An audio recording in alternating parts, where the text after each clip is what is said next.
Hey world, hey. It is Denise LaShawn, still on this journey of life, and I'm here with my very first storytime video. Unfortunately, this is not a fun story time. This is maybe a triggering story time.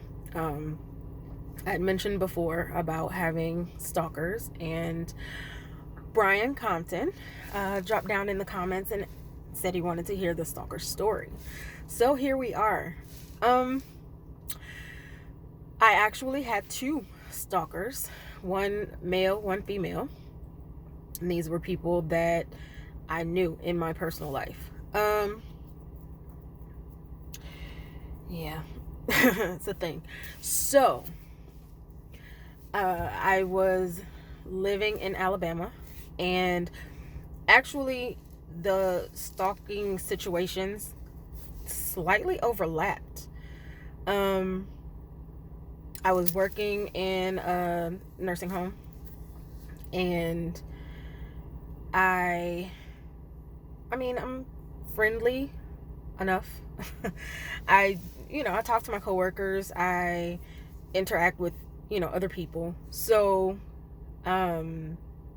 working in the facility, I would go around to different units, and speak to other people, other nurses, other aides, and stuff like that.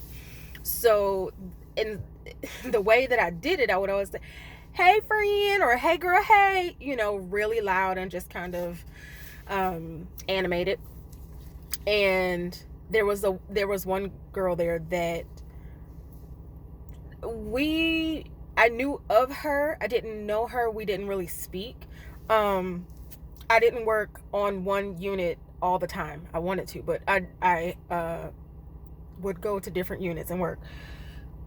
Excuse me. So she and I didn't really talk. We weren't friendly. Like I said, I knew of her. I knew her name. She worked in the building, so I saw her around, but she wasn't one of the people that I was like, "Hey, friend, hey, girl, hey," none of that. So it was just like, hi, nod, or whatever, just pass by one another, and it was nothing. She did not come across as a friendly person. She did not come across as and I'm not, I don't know if it was, just the way I saw her, but it was, it was no, never mind. Like, I didn't make a big deal out of it or anything. It happened, though, that she lived very close to my house at the time. She was within walking distance of my house. So, which I found out later. We hadn't really, like I said, interacted. We didn't speak. We didn't talk. We weren't really friendly.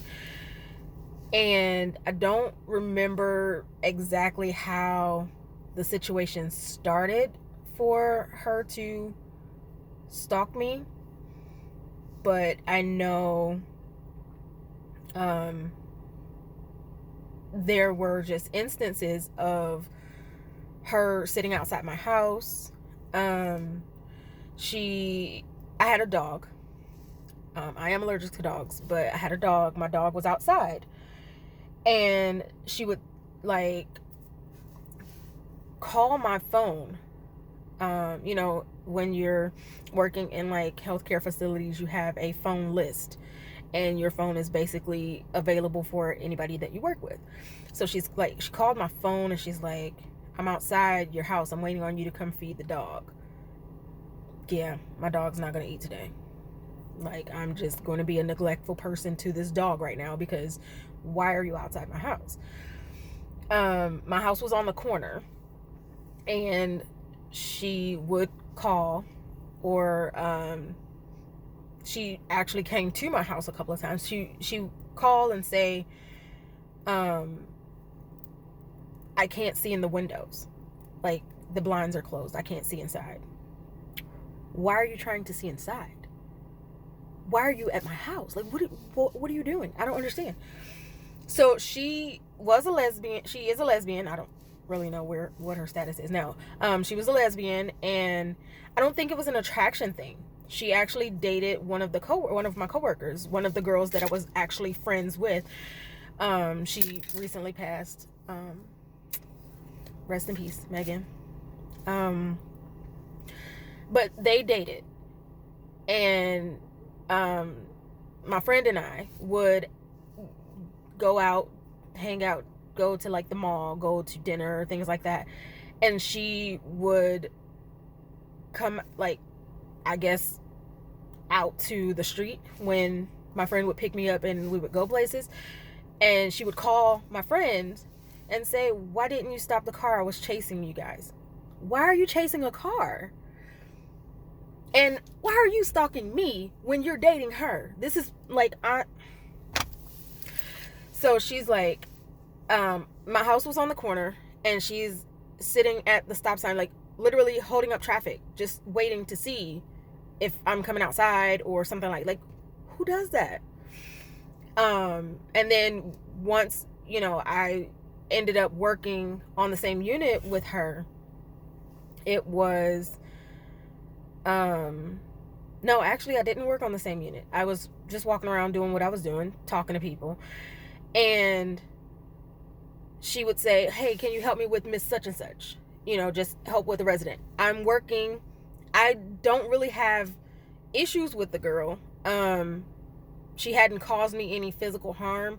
I didn't really fear her. It was just very strange that she's outside my house, like doing weird things. So I would go into a room to help her with a resident. There's no resident in the room. She's like trying to block the door. She's like, "Oh, I bet you smell nice. You look really soft. Give me a hug."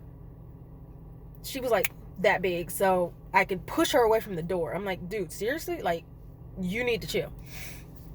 And it was just weird things like that. She came to my house one day. No, she called first, and I don't know what the number was, maybe a landline or something. So I answered the phone, and she's like, "Hey, can I use your phone? I need to make a phone call." And I'm like, "You're on a phone." She's like, "Oh yeah, I'm trying to get this specific number and my phone isn't going through. Can I use your phone?" And I'm like, "No, you're on a phone. This is weird." So like 5 seconds later, she's knocking at my front door. The way the door was, it was not the screen door, but like the gate with the bars, but it was open. So I'm not thinking that the girl is at the door.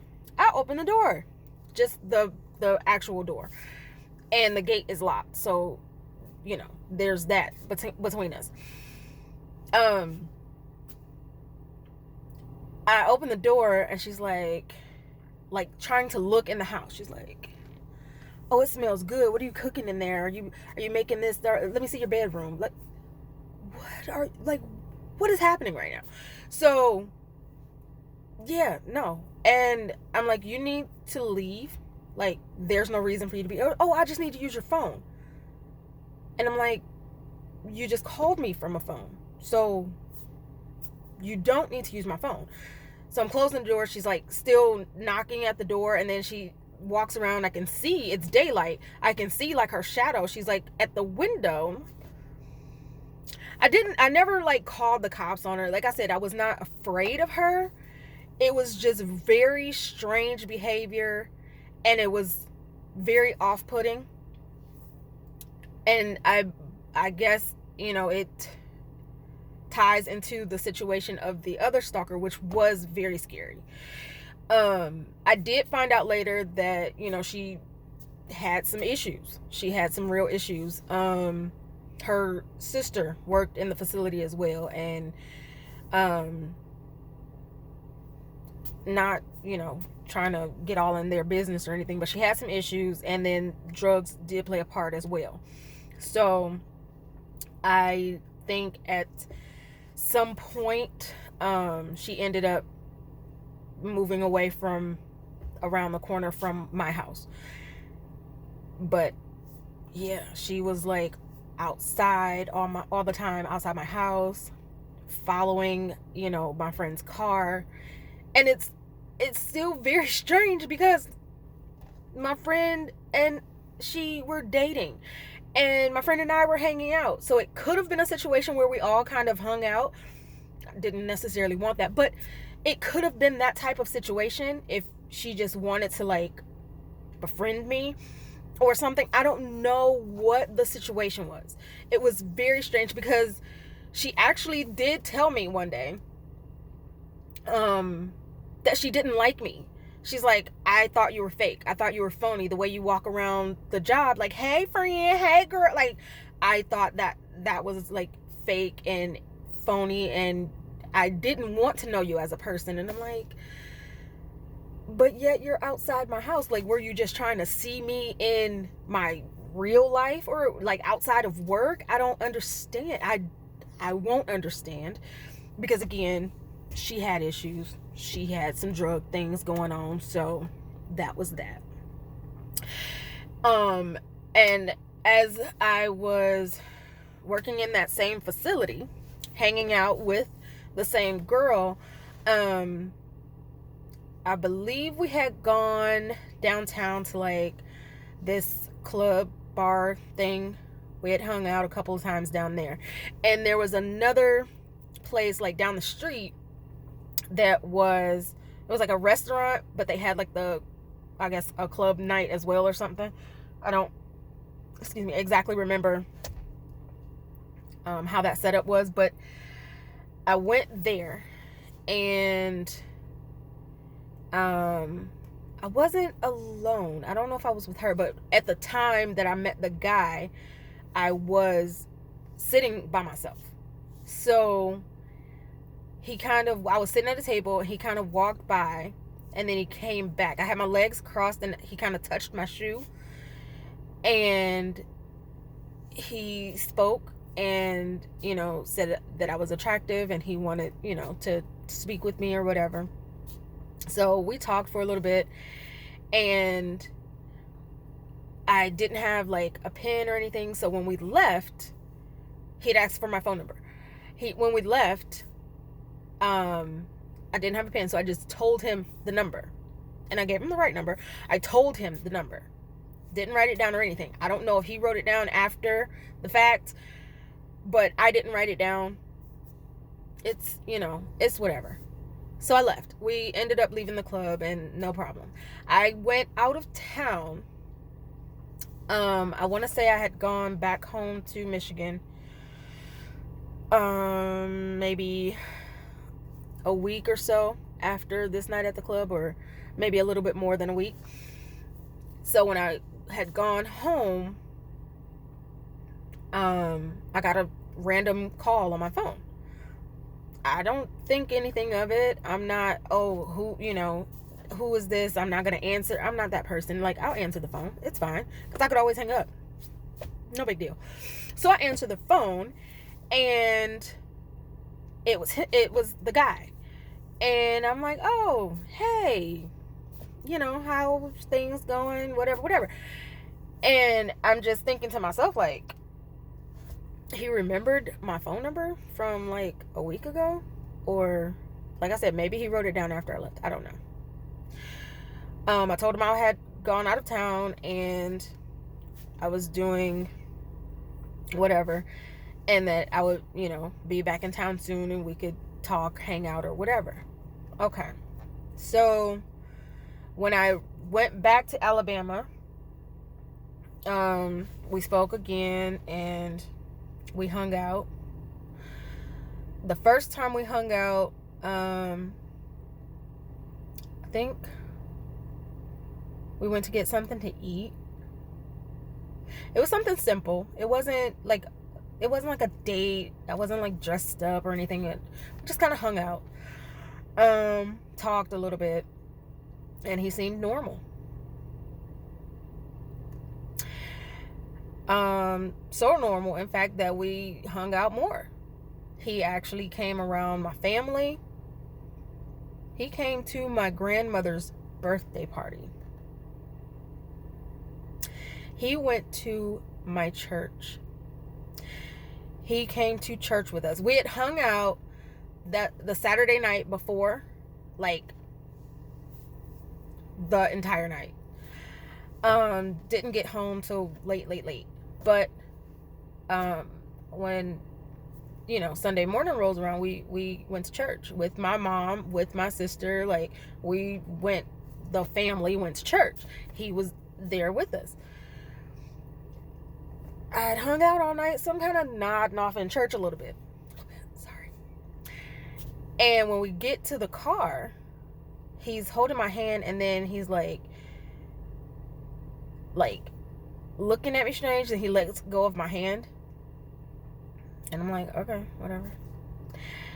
And he's like, why were you looking at the pastor like that? Looking at the pastor like what? I was halfway sleep. I'm trying to stay awake. When my head pops up, I'm just like, oh, sorry. Amen. What? So this was the first instance of, he bananas. So I'm like, what? Looking at the, I'm looking at the pastor. I'm not. I mean, he's a very lovely man, but no. So then we go hang out that day, and he's kind of, I don't know, he's a little off.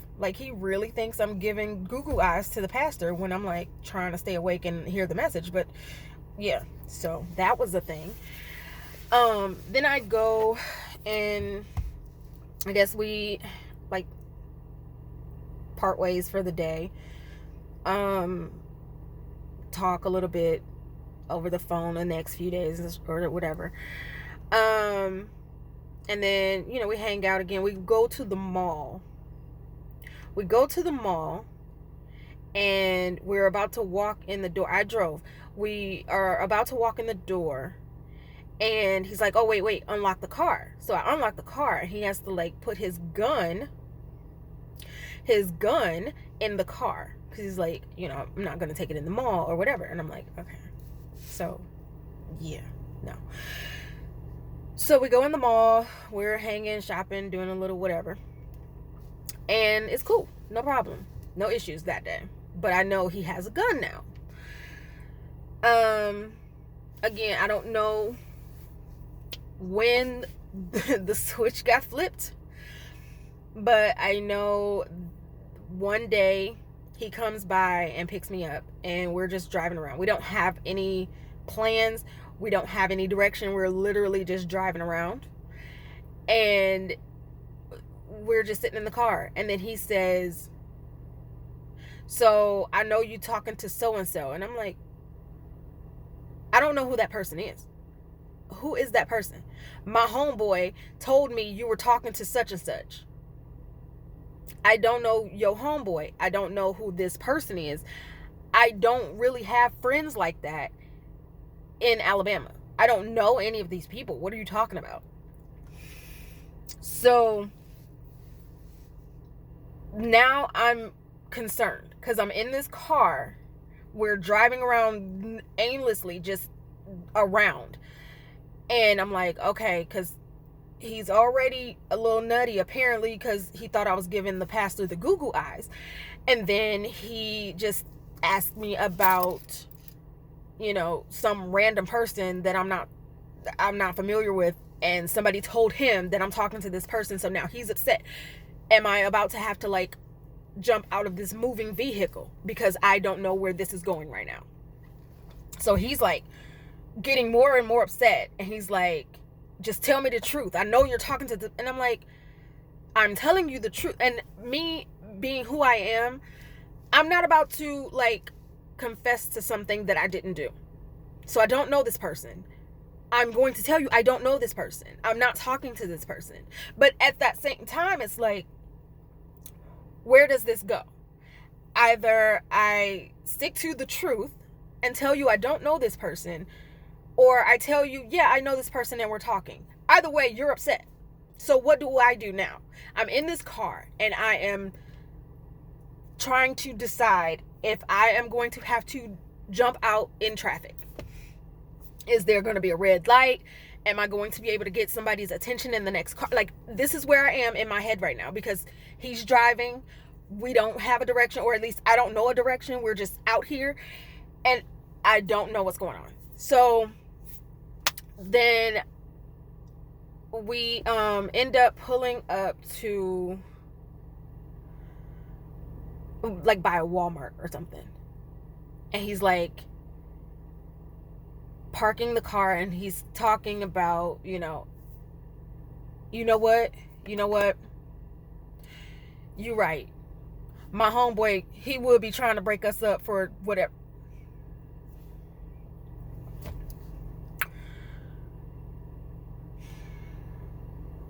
Okay. So now he's upset with the homeboy. But at this point, I'm good. I'm straight. You and your homeboy, y'all got that beef. Y'all do what y'all do. I'm done. I'm over it. I'm out of it. I'm going to move on. So after I get home safely, I get back to my house, and I tell him, like, yeah, I can't do this. We need to break up.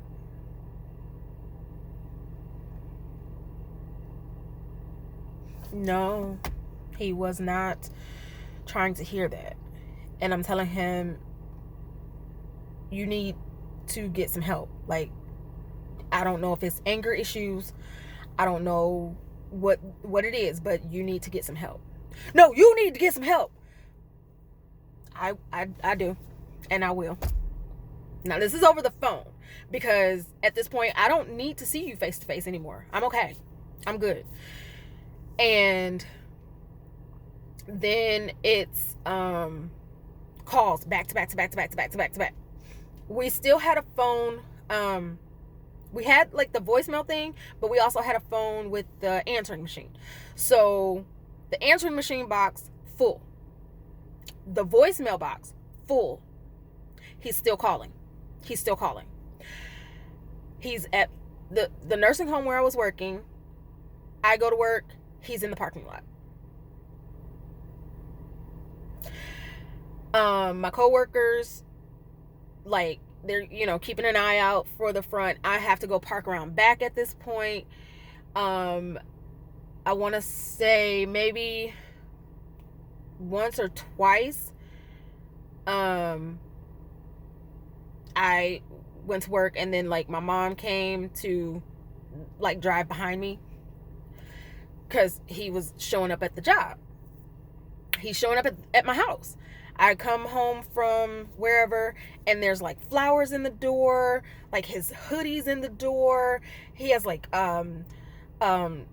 some bracelets or whatever, and still calling the phone, and just put the bracelet on and let me know that we can still work this out. We should get an apartment together. We should have a baby. No, none of that. Absolutely none of that should take place. He had a job. The job number keeps coming up. You're not even working. Like, you're calling my phone. And I'm, like, not answering. After I've already told you, like, you need some help, we're done. Like, I'm good. Excuse me. Calling, leaving all the messages. Every time I delete one message, he's calling to leave another. By the time I clear out the voicemail box, he's going right back to it. And then it kind of just stopped for a minute. Okay, that's cool. I'm okay with that. Like, I don't know what happened. I don't care. I don't want no parts. So, a couple weeks, I think, maybe a week or so go by, and then the calls come in again. I was locked up, but the whole time I was in jail, I was thinking about you. We could be together. We could do. He's sitting outside the house. He leaves the house, goes up to the corner gas station to call the phone. So he's calling, he's leaving messages, he's sitting outside. I'm, hanging out with my friends, trying to live my life. I go downtown to the little club thing. He's standing outside. So I can continue to drive, and I go right back to the house. Yep, we're gonna take these club clothes off. We're gonna take these shoes off. I'm going in the house because this is too much. This is, why are you doing this? So, yeah, he's like outside my job. I'm going out back now. My coworkers are keeping an eye out. My mom is either, driving home. He's at the club. I'm not going to the club now. I'm done. Like, now I have to stay in my house because you're a crazy person and you're loose in the street. And he did not even live in the same town that I was living in. He lived, I want to say it was maybe like a good 30 minutes away from where I lived. Where I lived in Alabama, there's, my area, and then there's over the bay, which is, you literally drive over a bay. So he lived over the bay. I don't know what type of energy he had to keep, making this trip back to where I live to just be or try to be in my space. But yeah, he was doing that. So again, the calls stopped, the jewelry, the sweatshirt, all of that stopped. Everything was calm for a while. Okay, no big deal. I didn't worry about it. It was what it was. So one day I'm going to work. I stopped by the store. I like to snack. I work night shift. I like snacks. So I stopped by the store to grab a few snacks. I parked and I reached to the passenger seat to get my bag. I turned to open the driver door. He's standing at my door with a lot of gauze and bandages, and he's all like a mummy. It's weird. And I'm kind of frozen at the moment. I'm like,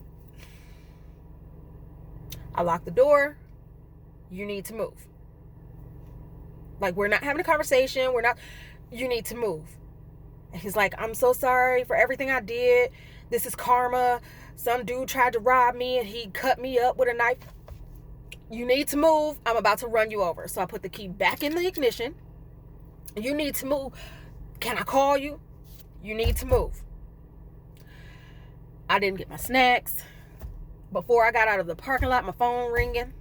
He's calling. But he wasn't alone when he was in that parking lot. He was with his some family members. So he wasn't driving, so he could not follow me. But I mean, he knew where I worked, so it was like, it was still a thing. But yeah, he like got sliced and diced real bad. I don't know if it was like legit a knife fight. I don't care. But yeah, he's like, that's karma for me doing you the way I did. I'm so sorry. And this, I don't care. I don't care about sorry. None of that means anything to me because you did it. You did that.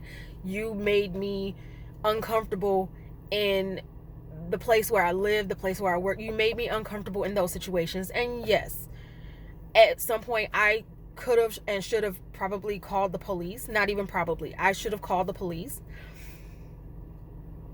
But I didn't. And that's on me. But I didn't, I guess in my head I didn't want it to be a bigger deal than, well, I mean, it is a big deal because I was uncomfortable and he was in spaces where I needed to be. And yeah, but I did not call the police. I did not try to handle anything. I just kind of dealt with what it was and then let it move on. I guess in the breaks, like when he was arrested that time, and then I guess when he got sliced and diced or whatever, went to the hospital, when those breaks took place, I just kind of felt maybe he had gotten bored and moved on. So I was okay with it. But yeah, no.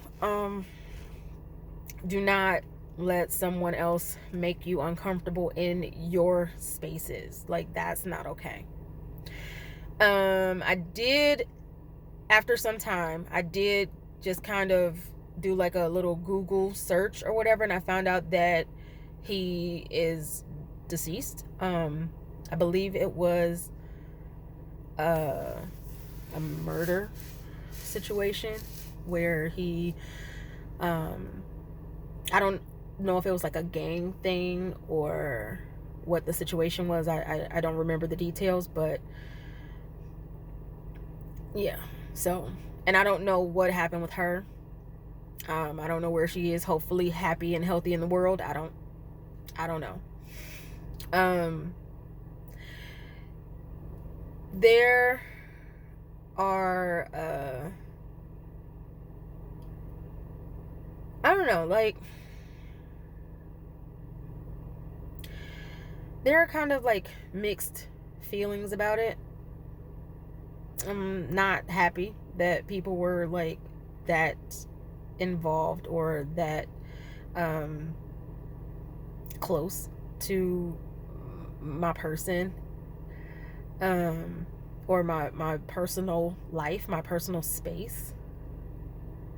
But yeah, so I want to be a little more careful going forward, and I don't like to overshare. I don't like to I don't like to have the same routine, or these patterns that other people can follow to get me into a situation. So that's where I am in life right now, and this is why I'm a little iffy on sharing too much detail with these videos. So maybe I will get a little more comfortable to share a little bit more, but as far as right now, it is what it is. So yep, that's my story time, and I don't know, we'll see what happens on the next video. Like, comment, subscribe. If anybody else has anything, like any type of situation like this, definitely make sure you are being safe for yourself. Make sure you are comfortable for yourself. If you have to call the police, call the police. Like I said, I didn't, but you should. Don't get like me and think that it'll just blow over, because people are getting crazier by the day around here. So be safe. Like, comment, subscribe, and I'll be back soon.